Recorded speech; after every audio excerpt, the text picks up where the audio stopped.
오늘 말씀은 사순절 주제설교 오늘 사순절 다섯 번째 주일, 그래서 사순절 주제설교 예수님 누구신가 다섯 번째 시간입니다.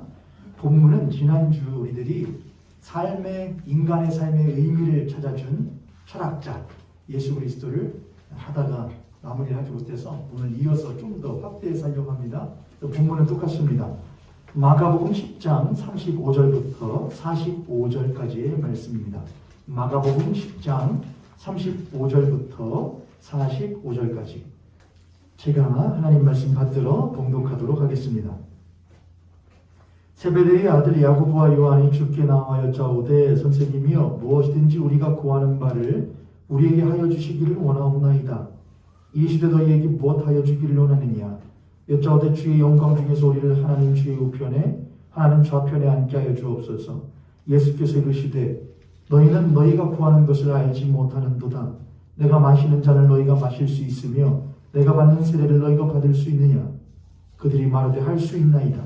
예수께서 이르시되 너희는 내가 마시는 잔을 마시며 내가 받는 세례를 받으려니와 내 좌우편에 앉는 것은 내가 줄 것이 아니라 누구를 위하여 준비되었든지 그들이 얻을 것이니라. 열제자가 듣고 야고보와 요한에 대하여 화를 내거늘 예수께서 불러다가 이르시되 이방인의 집권자들이 그들을 임의로 주관하고 그 고관들이 그들에게 권세를 부리는 줄을 너희가 알거니와 너희 중에는 그렇지 않을지니 너희 중에 누구든지 크고자 하는 자는 너희를 섬기는 자가 되고 너희 중에 누구든지 으뜸이 되고자 하는 자는 모든 사람의 종이 되어야 하리라. 인자가 온 것은 섬김을 받으려 함이 아니라 도리어 섬기려 하고 자기 목숨을 많은 사람의 대속물로 주려 함이니라. 아멘. 오늘 인간의 삶의 의미를 찾아준 철학자 두 번째 시간으로 여러분과 함께 하도록 하겠습니다. 지난주에 인간의 삶을 찾아준 철학자 얘기를 하다가 제가 왜 이 예수님은 누구신가 주제 설교를 하게 되었는지를 다시 한번 제가 복기해 주느라고 마무리를 하지 못했어요. 왜 인간의 삶을 찾아주는 철학자, 개척자, 혁명가, 거미불로 화이불치, 이러한 로망 있는 분, 이런 게 왜 중요하냐? 예수 그리스도는 무엇과 무엇을 동시에 가지신 분이시다? 신성과 인성을 동시에 가지신 분이에요. 그분 우리에게 신이신 예수로만 오신 게 아니었어요. 신이신 성자로만 오신 게 아니라 인간 예수로도 우리들에게 오셨다고요. 그것은 우리들에게 신이신 예수 그리스도, 우리의 구원자이신 예수 그리스도를 신으로서 믿을 뿐만이 아니라 우리와 같은 인간으로, 육신으로 그가 살아가신 그 삶의 발자취를 우리도 살아갈 수 있음을 보여주시기 위해서 하신 거예요. 내가 먼저 걸어갔어. 내가 먼저 길 내니까 너희도 뒤따라서 잘 따라와라고 하는 발자취를 남겨주신 것이기 때문에 우리들이 단순히 그분을 예수님은 누구야? 그분은 우리의 구원자지, 성자시지, 우리의 구원자시고 재림할주이시지. 그분의 신성만 부각하면은 우리의 신앙생활이라는 게 그분의 발자취를 따라가는 삶은 무엇하면서 없으면서 무엇만 했어요? 나 구원받을 수 있어. 난 예수님 믿어. 그렇게 되는 삶과 신앙이 분리되어진 신앙이 될 수 있다는 것이죠. 그렇기 때문에 우리는 왜 우리가 지금 예수님은 누구신가 이 주제 설교를 하고 있는 것이냐?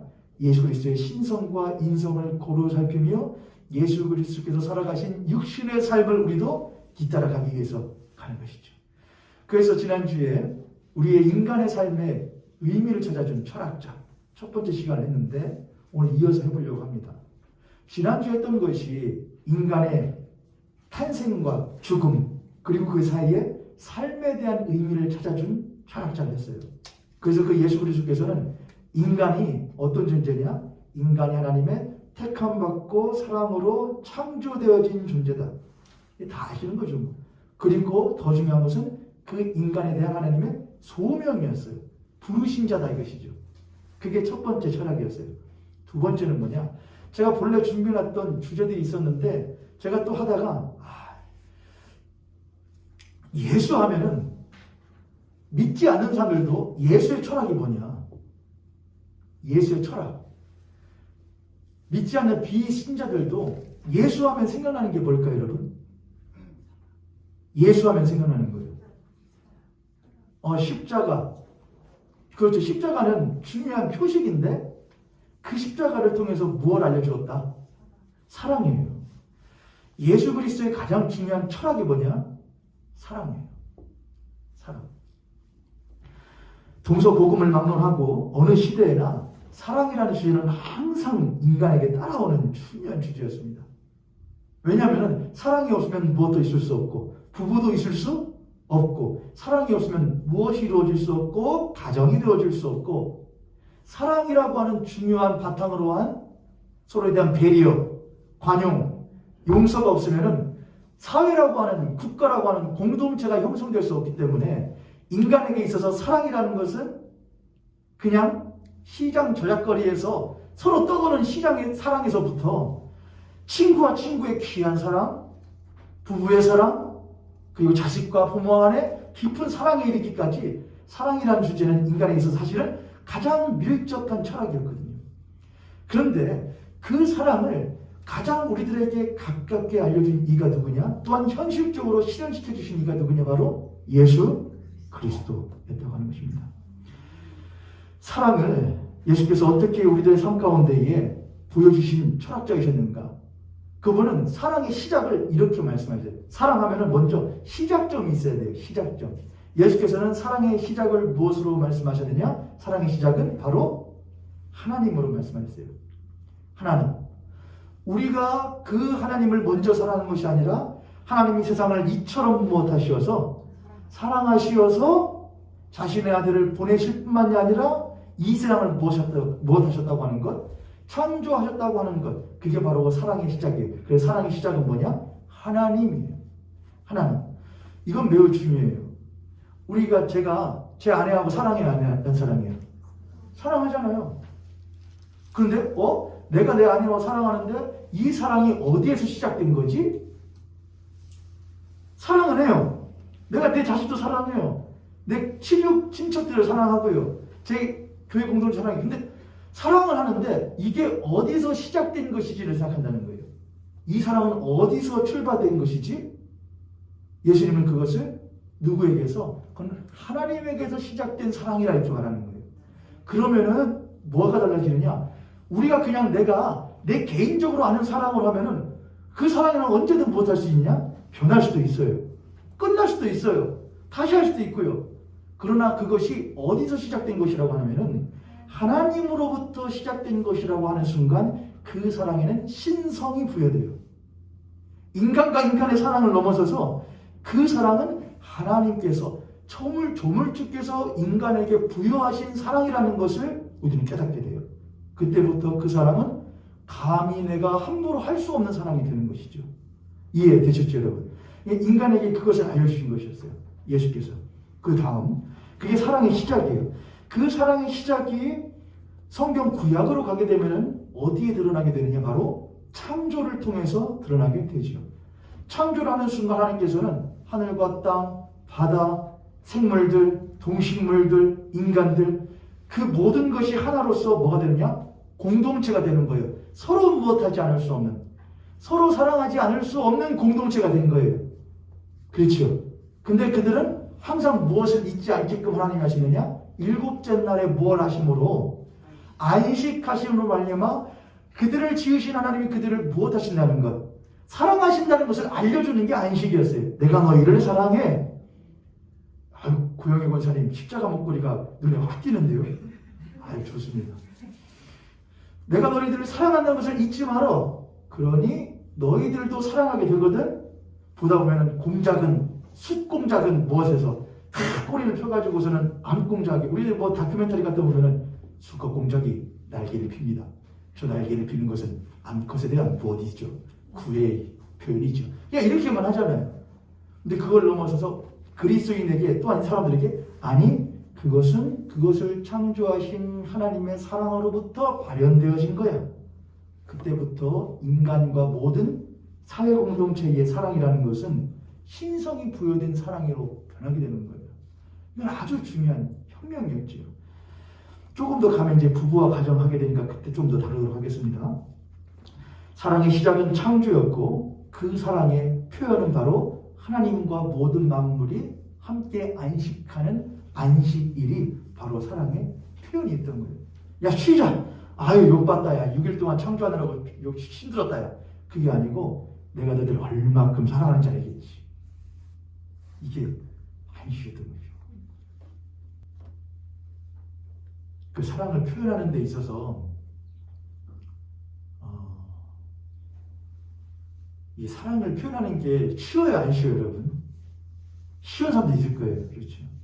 여러분 혹시 가정에서 사랑해요 엄마, 사랑해요 아빠, 사랑해요 아들, 딸 이런 거 잘 하셔요? 저는 또 아들인지라 남자인지라 그런 거 잘 안 하거든요. 잘 못해요. 어머니에게도 그렇고 그냥 뭐 편지에 나오면 뭐 사랑하는 어머님 이렇게 상투적인 의미로 쓰지 이렇게 잘하게 돼요. 근데 그런 거 잘하는 집들도 있더라고요, 여러분. 잘하는 집들도 있어요. 근데 저는 잘 못하는데 누구한테는 제가 그냥 아주 잘 됐냐? 와이프여야 되는데 누구한테 이게 아주 절로 나와요, 그냥. 하나님 맞습니다. 그 사람이 맞습니다. 저 그걸 하고 그냥 끝낼게요. 그래야 되는데 누구한테 그냥 하면 절로 나오느냐? 새끼요. 야, 너 아빠가 너를 얼마큼 사랑하는지 알아? 책을 읽어줘요. 책 읽어주는 걸 좋아하거든. 책 읽힘 받는 걸 좋아해요. 근데 얘는 엄마하고 비교하는 게 아니고 엄마는 안 사랑한다는 얘기예요. 엄마랑 읽으면은 엄마 옆에 앉아서 읽어요. 들어요. 책 읽어주는 걸. 왜냐하면 엄마는 자기를 감당할 수가 없거든요. 근데 아빠랑 읽으면 어떻게 하냐? 책을 펴는 순간 발 한쪽을 제 가랭이 사이로 집어넣어요.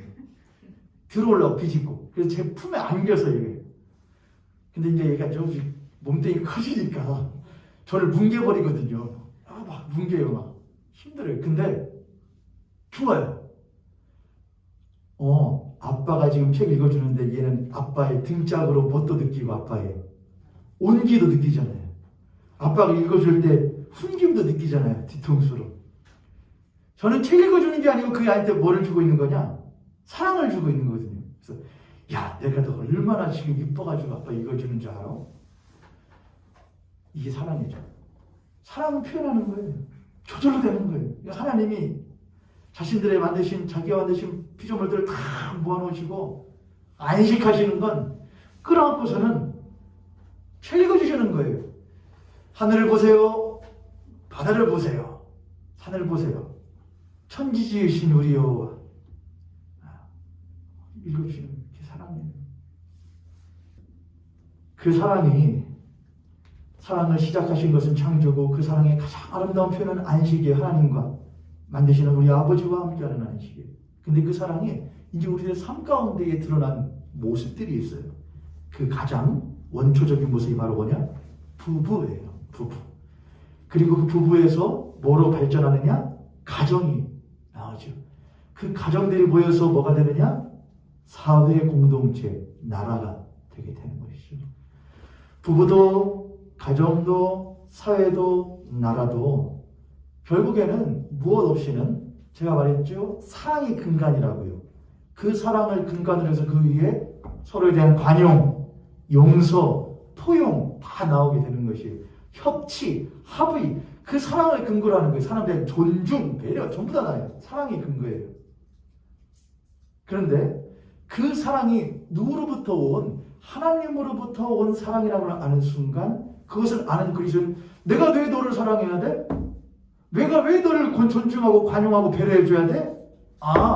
너와 내가 함께 먹고 사는 이 세상 가운데서 서로 경쟁하면은 서로 죽을 수밖에 없으니까는 서로 공존하기 위해서는 뭘 해야 할 수밖에 없겠네?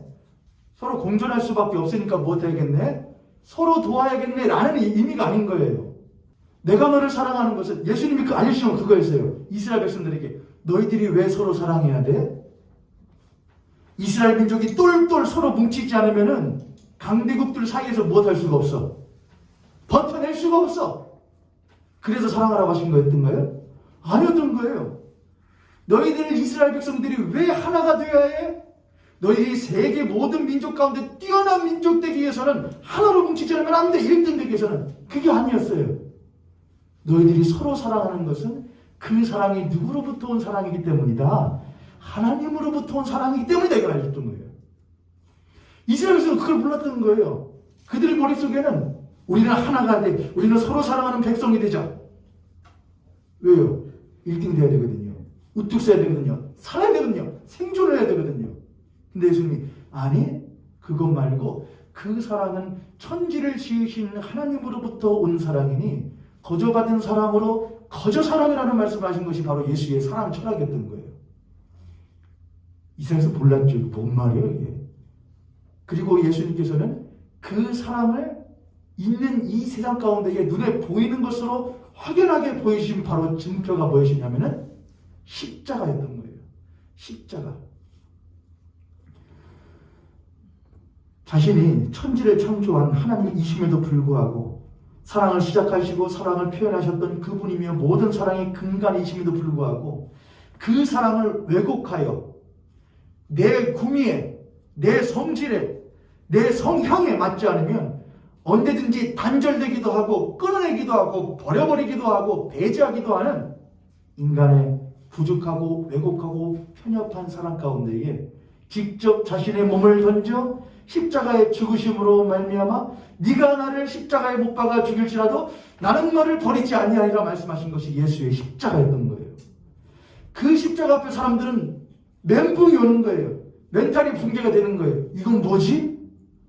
저 사람은 하나님의 아들인데 왜 우리를 죽이지 않고 우리는 그를 향해서 십자가에 못 박으라고 말하고 침 뱉고 모욕했는데 그는 왜 우리를 끝까지 못하느냐? 사랑하느냐 하는 것이었죠. 거기에 사람들은 무릎 꿇게 되는 것이었어요. 받아본 적 없는 사람, 이해할 수 없는 사람, 가늠할 수 없는 사람 앞에 조그마한 부족한 사랑을 가진 인간들이 고꾸라지기 시작한 것이었죠. 그 사랑의 철학을 아는 이들이 바로 그리스도인이에요. 그리스도인들은 교회라는 공동체 안에 모여서 서로 사랑한다는 말을 합니다. 그런데 우리들은 바깥 세상에서 사랑을 배우고 그 다음에 먼저 배우고 교회로 들어온지라 우리의 사랑이라는 것은 성경에서 말하는 사랑, 예수가 가르쳐주는 사람보다도 교회 밖에서 배워온 사랑을 실천하는 경우가 굉장히 많아요. 존중해야지, 배려해야지, 의사를 합의해야지, 협의해야지, 관용해야지, 만인평등사상, 박애사상 모두 예수로부터 온 거긴 했는데 그것이 본심은 아니란 말이에요. 핵심은 아니에요. 성경이 말하는 사랑은 무엇이냐? 너희 원수를 사랑하야죠. 그건 우리가 할 수 있는 게 아니에요, 여러분. 너희 원수를 사랑하라. 저 지금도 머릿속에 생각나는 원수 한 명 있거든요. 여러분 모르시는 분이에요. 그 오토바이 타던 그 사람. 저한테 뭐요? 목사요? 지금도 그 원수. 그 원수를 사랑하라고? 그거는 교회 밖에서 배워온, 성경 밖에서 배워온 사랑으로는 아니에요. 그런데 성경 안으로 와서 예수가 우리 앞에서 가르쳐준 사랑은 너희 원수까지도 사랑해라. 그 어디를 사랑해요? 내가 너를 사랑했잖아.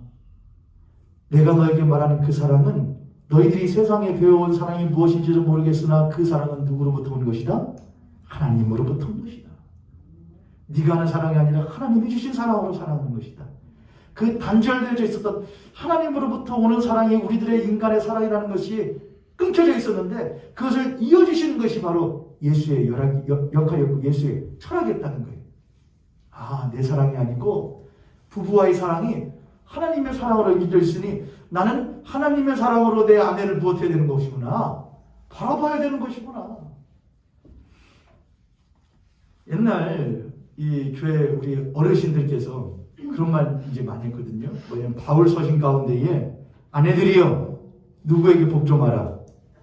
너희 남편에게 복종하라. 뭐 이렇게 하잖아요. 맞아요, 틀려요? 맞아요, 틀려요? 아내들이여 남편에게 복종하라. 성경에 쓰여있는데? 그러면은 아내분들이요 걱정하지 마시고 아멘 하세요. 아내분 여기 계신 아내분들 아내들이요 남편에게 복종하라. 화면이 안 나오신 분들은 몰라요. 가정 형편에 무슨 문제가 있는 모양이죠. 그런데 그럼 아내들이 아멘 하고서는 그 다음 걸 말씀하세요. 남편들이여 너희 아내를 대하기를 주께서 너희를 대하듯이 하라. 그 남편들 꿀먹은 벙어리가 되죠. 왜냐? 아내들이 내한테 뭐가 되는 거예요? 주님같이 되는 거예요. 여러분, 그것은 예수께서 너희 부부간에 하는 사랑 귀하다, 귀여워. 어떤 부부들 보면 진짜 귀한 사랑하는 부부들 있죠. 야, 원한 같다면 하죠. 근데 어떨 땐 그렇지 못할 때도 있잖아요. 그죠? 근데 그 사랑이 누구로부터 온 것이다? 하나님이 주신 사랑이다. 하나님이 주신 사랑은 너희들이 사랑하는 것이다. 그 너희들의 인간의 사랑 안에는 신성이 있다. 하나님의 순결이 있다. 그걸 우리들이 늘 염두하는 그리스도인이 되어야 돼요. 내 아이를 대할 때도 내 아이에 대한 이게 저도 쉽지는 않던데 제 아이를 대할 때에 우리들의 가정의 자녀들을 대할 때에 내가 내 자녀를 사랑하는 것은 이 사랑 안에 무엇이 부여되어진 것이다. 하나님의 신성이 부여되어진 사랑이다. 하나님의 사랑이다 이거예요.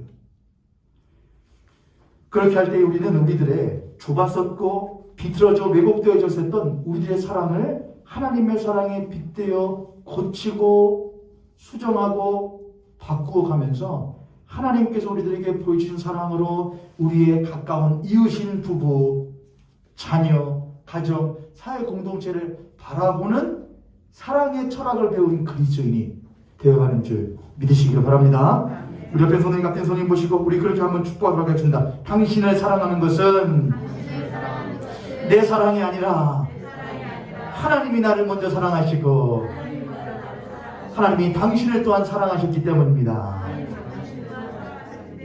아멘. 우리의 사랑은 신성이에요. 신성. 신이 주신 사랑인 것이죠.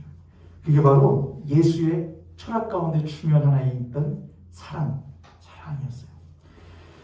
그 사랑의 완성이 십자가라고 했고 그 사랑의 완성이 바로 무엇이냐? 성령께서 우리 안에 무엇하시는 사건? 강림하시는 거하시는 내주하시는 사건이 바로 성령, 이 사랑의 완성이에요.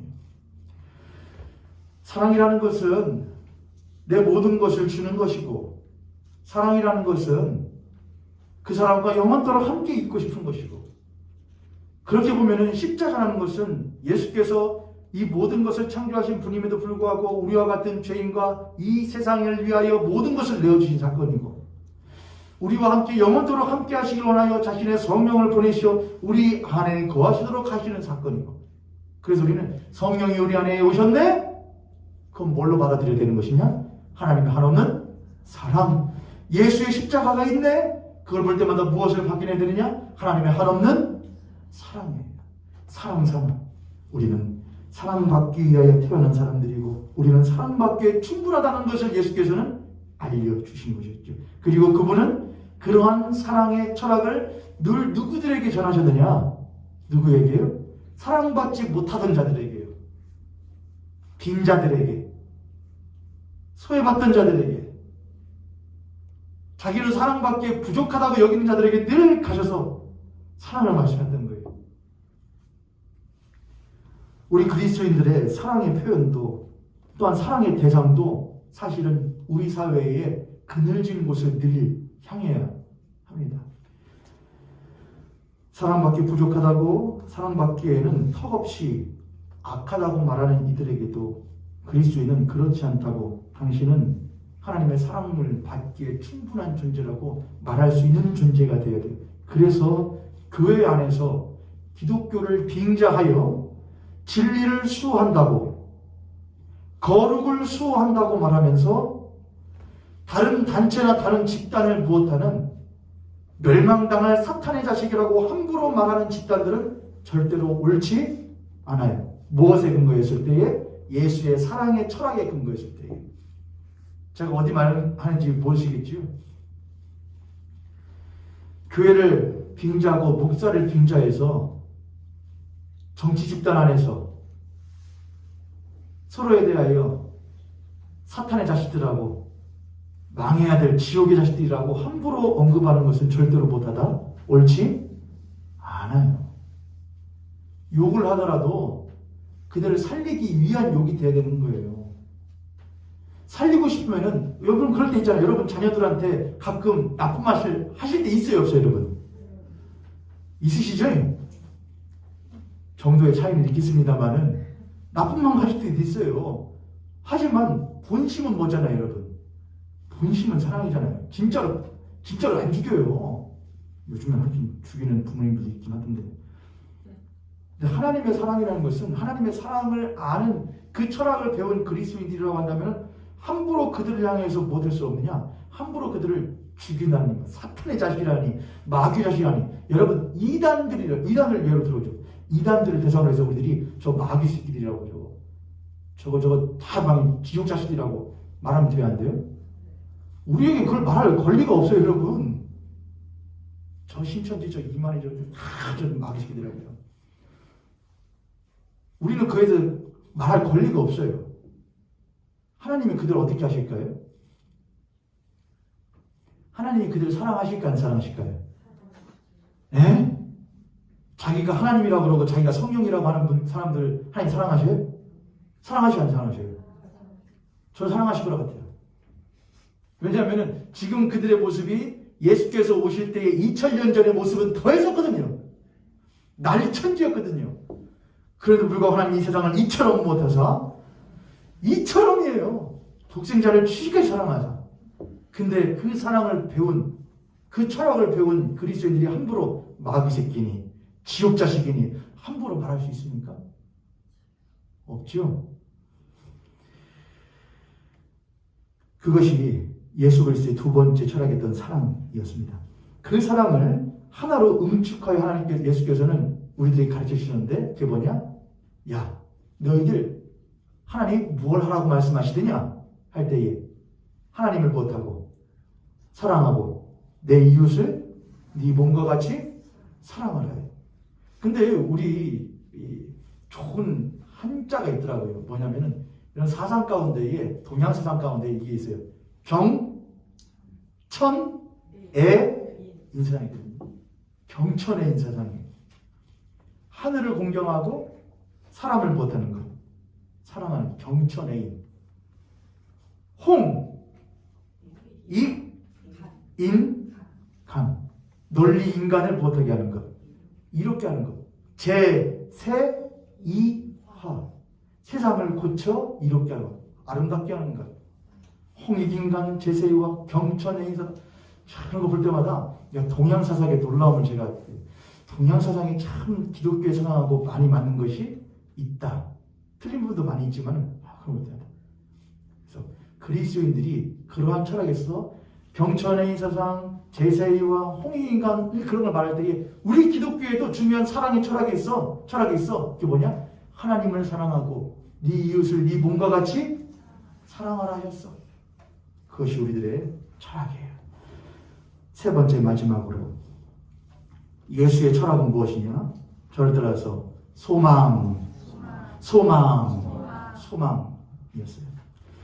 예수님이 2000년 전에 오셨을 때의 상황을 한번 생각해 보십시오. 이스라엘이라고 하는 나라는 로마의 무엇이었고 속국이었고 그들은 늘 자신들의 뭘 위하여? 독립을 위하여 투쟁하던 시기였어요. 그 당시에 사람들의 수명은 턱없이였고 그 이유는 인류의 열악함. 또한 그 당시에 살고 있던 사람들의 자원의 협소함. 그런 것들이 사람들로 하여금 사람답게 살지 못하는 시기였고 그 당시에 로마의 헬레니즘 문화의 성적 타락은 극에 달해 있었던 상태였습니다. 이스라엘은 독립을 말하긴 했지만 늘 우상 숭배를 곁들여 하던 황제 숭배 세상도 곁들여 하던 그런 때였습니다. 병자들은 늘 있어왔고 창궐했었고 아픈 이들은 고칠 수가 없었고 의사들도 약도 턱없이 부족했던 때가 지금부터 2000여 년 전 예수께서 오셨던 때였습니다. 그 예수께서 오셨을 때의 사람들은 구름대같이 그 예수를 물려 따라갔거든요. 왜 따라갔을까요? 어떤 사람들이 따라갔을까요? 고침받고 싶은 병자들이 그만큼 많았던 것이지요. 굶주렸던 이들이 그렇게 많았던 것이지요. 예수님 따라가면은 고침받을 수 없었던 내 육체가 무엇할 수 있다는 고침받을 수 있다는 무엇을 가지고? 소망이요, 소망. 소망을 가지고요. 누구도 못 고쳤는데 누구면 고칠 수 있겠어? 예수님께서 병든 자들을 내가 병든 자들을 위하여 왔다고 말씀하셨잖아요. 그렇죠? 그러니까 사람들이 그런 데까지 몰려드는 거예요. 어떤 사람들이 다른 곳에 가서 찬밥 신세 받고 배척당하고 외면당하던 이들이 예수님 못하지 않으시니까, 내치지 않으시니까 그들이 그런 데까지 몰려드는 거예요. 마음의 병을 받고 마음의 고침을 받아야 될 이들이 그 예수님을 향하여 예수께 가면은 그분은 나를 무엇해 주신다고 하는, 나를 받아주신다고 하는 소망을 갖고 예수님께 나가는 거예요. 유대인들 가운데는 어떻게 해야 우리나라에 해방이 있겠습니까? 자유가 있겠습니까? 그 자유를 갈구한 이들에게 저 예수가 우리들에게 참된 자유를 주실 것이라고 하는 소망을 가지고 그들이 예수께 온 거예요. 예수님도 자신을 향하여 각자의 소망을 가지고 오는 이들을 마다하지 않았어요. 왜냐? 그분만이 그들의 소망을 무엇하실 수 있는, 이루어질 수 있는, 주실 수 있는 분이라고 그분은 말하셨기 때문이죠. 예수의 철학은 소망의 철학이었어요. 예수님은 병든 자들을 치유하시고 마음이 상한 자들을 고치시고 회복시키시고 또한 그들에게 다시금 새로운 기회를 부여하시는 소망의 철학을 주셨던 분이에요. 여러분, 사람은 소망이 없으면 살 수가 없습니다. 사랑 없어도 살 수 없고요. 무엇 없어도 살 수 없냐? 소망 없어도 살 수 없어요. 제가 지금 40하는데요. 40하는데 내가 50대쯤 되면 어떨까? 그런 생각을 이제 40대가 되니까 하게 되더라고요. 여러분도 그러셨는지 모르겠는데, 사실 내가 50대쯤 되면 내가 내 몸에 힘을 어느 정도 쓸 수 있을까? 내가 60대가 되면 내 몸의 힘을 어느 정도까지 쓸 수 있을까? 내가 70대가 되면 어느 정도 활동할 수 있을까? 80대가 되면 그런 생각이 들더라고요. 근데 만약에 내가 70, 80대가 되었는데 만약에 몸에 큰 병을 얻게 된다면 그때 내 마음이 어떨까? 내가 지금은, 제가 재미로 장난삼아서 말하거든요. 익산에 있는 배산은 나에겐 무엇과 같다? 공사장에 쌓아놓은 모래더미와 같다. 군대 막 제대해서 그건 산도 아니에요. 그냥 훌쩍 그냥 모래 넘어가는 거예요. 그만큼 했었는데, 근데 이제는 그 정도는 아니다. 배산도 산이다. 더하면 이제 그것도 못 올라갈 정도로 되지 않겠어요, 여러분? 점점 나이가 들어갈수록 뭐가 소망이라는 게, 가능성이라는 게 점점 적어지겠구나. 그렇죠, 여러분? 그럴 것 같아요. 내가 이제 마음껏 뛸 수 없고, 갈 수 없고, 볼 수 없고, 마실 수 없고, 먹을 수 없는, 누릴 수 없는, 그래서 연세들 드시면 젊음을 그렇게 부러워하는구나. 왜냐하면 젊음은 뭐거든요? 가능성이거든요. 소망이거든요, 소망. 할 수 있어. 해볼 수 있어. 이스라엘 땅에는 소망하면 이들이 버글버글 했던 거예요. 난 이제 끝났어. 난 일어설 수 없어. 볼 수 없어. 만질 수 없어. 나는 다시 그들과 함께 할 수 없어. 라고 여겼던 이들에게 예수님은 내가 너와 함께 할 수 있어. 내가 너를 고칠 수 있어. 내가 너를 새롭게 할 수 있어. 라고 하는 소망을 그들에게 주셨던 거예요. 그 소망이 이스라엘 땅 안에 할 수 있대. 나도 고침받을 수 있대. 나도 용서해 주신대. 나 다시 살 수 있대. 나 다시 그들과 함께 할 수 있대라는 소망이 인간의 마음 가운데 막 들이찬 거예요. 예수의 그 소망의 철학은 더 나아가서 인간의 육체와 인간의 마음과 인간의 삶의 기회를 넘어서서 심지어 그 철학은 무엇으로까지 확장되게 되느냐? 당신들이 죄로부터 무엇하여? 죄로부터 벗어나 거듭나는 것, 구원받는 것까지 확장되고, 그것이 더 나아가서 뭐다 하냐? 인간의 소망이 아무리 극을 달한다고 할지라도 무엇 앞에 탁 서면은 인간의 소망은 한없이 작아지느냐? 바로 죽음 앞에 서게 될 때요. 끝났어. 여기까지는 소망이 무엇할 수 없냐? 그 어떤 소망도 이 죽음의 문턱을 넘어설 수가 없는데, 예수께서 십자가에 죽으실 뿐만 아니라 다시 무엇하심으로 말미암아 다시 부활하심으로 말미암아 인간들에게 아니 소망은 끝나지 않았어. 죽음을 넘어서서 가는 소망을 우리들에게 보여주셨던 거예요. 그 예수의 철학을 받은 이들이 바로 누구냐? 그리스도인들이었던 거예요. 그래서 그들은 절망 가운데서도 울지 않았고 그들은 죽음 앞에서도 두려워하지 않았고 그들은 오히려 하늘 소망을 가지고 살아갈 수 있었던 그리스도인들로서 부름받을 수 있었던 것이죠. 할렐루야. 옆에 손이 앞에 손이 보시고 그렇게 한번 축복하도록 하겠습니다. 당신의 소망은 무엇인지 모르겠지만 예수 그리스도가 우리의 소망이십니다. 할렐루야. 할렐루야. 아멘. 아멘. 제가 애기 얘기를 많이 하는데 잘 보는 책이 하나 있거든요. 잘 보는 책이 있어요. 근데 그 책이 아주 총천연 칼라인데 거기는 여러 가지 이 세상에 보석들이 있습니다. 보석들. 아마 보석들이 막 별의별 모양의 별의별 색깔이 아주 쫙 모여 있어요. 그러면서 꼭 저한테 와서 하나를 고르라 그래요. 아빠 마음에 드는 거 하나를 고르라 그래요. 그런데 아빠 마음에 드는 거 하나 골라보세요 라고 말하고 꼭 덧붙이는 말이 있어요. 뭐냐면 나 말고.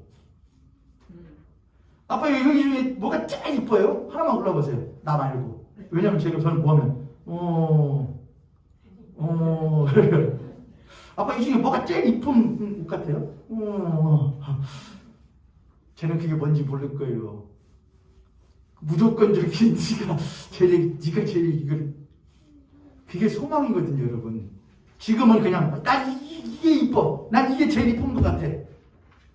난 이게 내 소망이 이거 가졌으면 좋겠어. 근데 살다 보니까 못 가져. 없어. 그럼 절망에 빠져. 야, 아빠한테 물어봐봐. 아빠 이 중에서 뭐가 난 돈, 명예, 권력, 건강 이거 다 있는데 아빠는 이 중에서 뭐가 제일 좋은 것 같아요?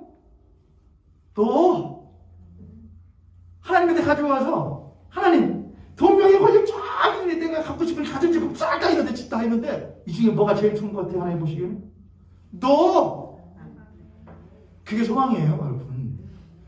진짜요? 내가요? 예수께서 우리들에게 오신 것은 예수의 철학이라고 하는 것은 단순히 인간의 태어남과 죽음 사이에 있는 삶 가운데서 인간이 어떻게 해야 지혜롭게 살 것인가를 넘어서는 것이었어요.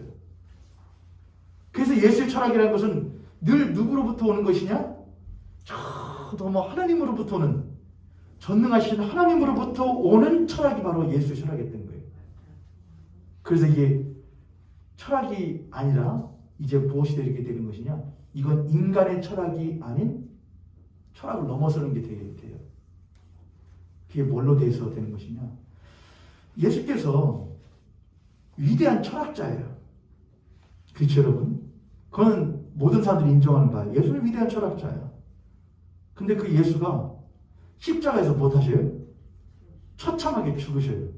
그럼 그는 위대한 철학자예요. 그가 남긴 사랑의 철학, 소망의 철학, 삶의 철학 모두 다 그렇게 말한 사람이 있었대. 근데 그 예수가 십자가에 죽으셨을 뿐만이 아니라 죽은 지 사흘 만에 무엇 하시는 순간 다시 사시는 순간 그리고 40일 만에 이 땅을 떠나 하나님 보좌 우편으로 가시는 순간 그가 말하신 것은 철학을 넘어서요. 그가 말씀하신 것은 인간 삶에 대한 철학을 넘어서서 뭐가 되는 것이냐? 이상 그 무엇도 비할 수 없는 유일한 진리가 돼요. 할렐루야. 인간 예수가 말한 거면은 그래 그 사람 그렇게 말하는 사람도 있더라. 사랑이 하나님으로부터 왔다더라. 소망이 누구로부터 왔다더라. 삶을 어떻게 살아라. 그렇게 말하는 사람도 있더라. 예수라는 사람이 그랬더라. 그렇게 넘어갈 수 있어요. 근데 그 예수가 부활하신 하나님이 되시는 순간 그가 말씀하신 것은 인간의 말이 아니게 되는 거예요. 그가 인간이었을 때 말했던 철학이 그가 부활하신 예수 그리스도 부활하신 하나님이 되는 순간 그건 하나님이 말씀하시는 게 되는 거예요. 무슨 말씀인지 아시겠어요? 그 순간 그것은 인간 예수의 철학을 넘어서서 거룩하신 하나님의 진리의 말씀이 되게 되는 거예요. 위대하신 인간 철학자 예수를 우리는 존경하는 사람인 동시에 우리는 그가 철학자를 뛰어넘어서서 아니 철학자는 피할 수 없는 거룩하신 하나님이시며 그가 말씀하신 하나님이 우리를 택하셨다. 그가 우리를 사랑하셨다. 그가 우리를 소망을 주시는 분이시다 라고 하는 것을 우리들이 무엇으로 받아들이냐? 유일한 신앙으로 유일한 진리로 받아들이는 그리스도인인 것이죠. 여러분과 제가. 그래서 이제 다음 주가 고난주간이거든요. 이제 순환주일로 들어가게 되는데 지금까지 했었던 5번의 5번의 이 인간 예수가 무엇하시고 죽으시고 그 다음 주 무슨 주일? 부활주일 되시는 순간 우리는 이 위대한 예수 그리스도 제가 이 말씀 준비하면서 많이 참조했던 책이 존 오토버그의 예수님은 누구신가라는 책이었는데 여러분 예수님 이런 인물이구나. 여러분 우리는 예수님 잘 몰라요. 여러분 솔직히 예수님이 역사 가운데 어떤 일을 했는지도 모르고요. 성경은 더더욱이 몰라요. 얼마나 위대한 인물인지요. 그런데 그 위대한 인물이 죽으시고 부활하시는 순간 그분은 하나님이신 거예요. 근데 그분이 나의 친구죠. 예수 그리스도는 나의 친구시란 말이에요. 그게 또한 예수의 철학이에요. 하나님이신데 부활하셨는데 범접할 수 없는데 그분이 우리에게 내가 너희와 함께 하리라. 영원토록 함께 하리라. 근데 어떻게 그리스도인들이 우리가 감사하지 않으면 살 수가 있는 거죠. 말씀을 마칩니다. 소크라테스라는 철학자가 그렇게 말했다지요. 배부른 돼지가 되느니 배고픈 소크라테스가 되겠다. 그게 뭐냐면은 밥만 축내는 먹기만 하는 사람이긴 해도 먹기만 하고 먹는 것을 위하여 살아가는 돼지 같은 인간이 되느니 생각할 줄 아는 이 소크라테스 같은 철학자가 되겠다라고 말했습니다. 위대한 철학자도 생각의 깊이와 생각의 크기라는 것이 얼마나 중요한지를 압니다. 하물며 우리는 인간 철학자를 뛰어넘어서 우리에게 진리를 선사하신 예수 그리스도를 믿는 그리스도인인데 어찌 우리가 이 인간 철학자가 말하는 것과 똑같이 할 수가 있겠습니까? 우리가 어찌 그 돼지가 될 수 있겠습니까? 혹시 우리는 우리 목에 진주를 달아주셨음에도 불구하고 진창 가운데에 빠져 이 땅의 것을 탐하며 살아가는 혹 돼지들은 아닌가? 우리는 올바른 생각을 가지고 올바른 신앙을 가지고 살아가는 그리스도인들이 맞는가? 그런 자존심 있는 이들이 맞는가? 한번 되돌이켜보는 사순절 5번째 주간이 될 수 있기를 주님의 이름으로 축복합니다.